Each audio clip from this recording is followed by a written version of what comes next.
এই যে নারীর কাছে বলে যে পুরুষ কোথায় আটকায়, ঠিক আছে দেখেন, এই যে পুরুষ আটকায় কোথায় দেখেন, এই জায়গায় নিচে হইতেছে কি যে ওই বেকু কই আমরা বেকু বলি, বেকু দিয়ে হইতেছে খাল খনন করতেছে, ঠিক আছে। তো দেখেন নারী মানুষ কয় কি যে পুরুষ কোথায় আটকায় দেখেন, এইসব জায়গায় এসে আটকায়। ওইখানে বেকু দিয়ে মাটি কাটা হইতেছে, মানে খাল খনন করতেছে, ঠিক আছে।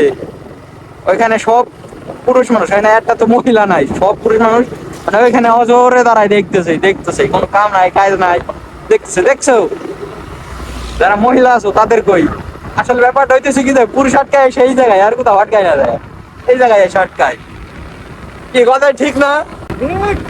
আসলে ভাই মেন বিষয় হইতেছে কি যে দেখবেন যে এক জায়গায় কাজ বা কিছু একটা চলতেছে, ঠিক আছে, বা বেকু অন্য কিছু যেরকম মাটি কাটা ইট ভাঙানো এরকম কিছু জায়গায় দেখবেন কি যে মানে পুরুষ মানুষ একদম ছোট থেকে বুইরা পর্যন্ত সবাই দেখেন দাঁড়া দাঁড়িয়ে দেখতেছে। ওইটা আশেপাশে কি কাজ রইলো না রইলো ওটা দেখার বিষয় না, ওইটাই দেখে। এই জিনিসটা খুব ভালো লাগে, এই জিনিসটা আমিও করি। আর আমাদের ফরিদপুরের ভাষায় ওইটাকে বলা হয় যে ভেকু, আমরা ভেকু গাড়ি বলি। আপনাদের অঞ্চলে কি বলে আপনারা কমেন্টে জানাবেন। তো আমার ভিডিও ভালো লাগলে লাইক কমেন্ট একটা ফলো দিয়ে পাশে থাকবেন। আল্লাহ হাফেজ, সবাই ভালো থাকবেন।